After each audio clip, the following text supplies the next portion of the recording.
Precinct Committee Officers, also known as PCOs. They're like the unsung heroes of our democracy. And guess what? There's an opportunity for us, young people, to step into these roles and make a real difference. Did you know that in 2023, eligible Washington voters in the age range of 18 to 24, only 16% of us voted? We are literally getting outvoted by our parents and our grandparents. Hi everyone, my name is Shirag Vedalapalli, and I just graduated from the UW last year, and I'm also a Precinct Committee Officer. More about that in a moment. Today, I want to talk with you all about something that's super important to our democracy: getting young people involved in politics. Have you ever heard a politician say they care about young people, but then you don't really see much happening on the issues that matter to you?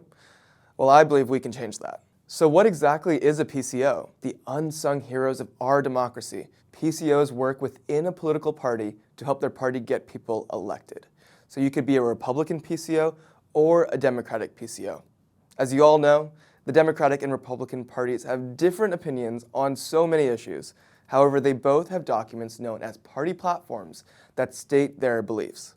You can examine these documents to determine which party best represents your ideas, opinions, and perspectives.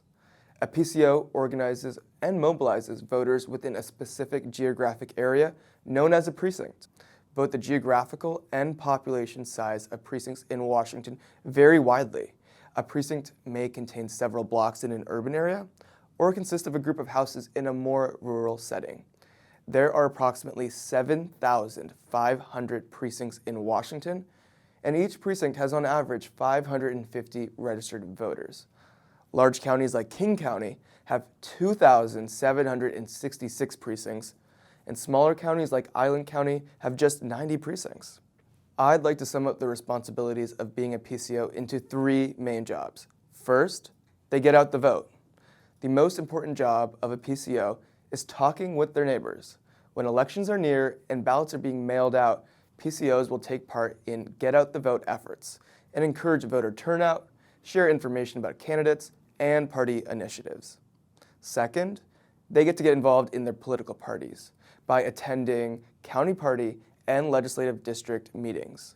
They help formulate policy and assist in recruiting candidates and volunteers. As a PCO, you will be able to represent the views of voters in your precinct to your party and represent the party to the people in your precinct. And third, this is one of the most impactful ways that PCOs make a difference, and most people aren't even aware of it, and that is recommending appointments to fill vacancies in the state legislature. This is where you have a lot of power in your role as a PCO. For example, if there's a vacancy in a partisan office like state representative or state senator, PCOs within the respective legislative district will get together to submit candidates to their county council for appointment to that seat. It's about being the voice of your community, about taking charge and making a difference right where you live. And here's the best part. New legislation in 2022 allows 17-year-olds who will turn 18 by or before the August primary to run for Precinct Committee Officer. This means that if you will be 18 before August 6th, 2024, you can actively engage in local politics and have a real impact on your community as a PCO. Becoming a PCO isn't just about running for office, it's about putting your values into action. Whether you've been involved in clubs, sports, student government, or even on your school board, becoming a PCO is the next natural step, as you can use all of those skills that you have honed in those activities. So here's the deal. Consider becoming a PCO, take charge of your community's voice, be a part of shaping the future, and remember, you can be a change maker. So let's go out and make that change, and together we can make a difference. We just got to get started.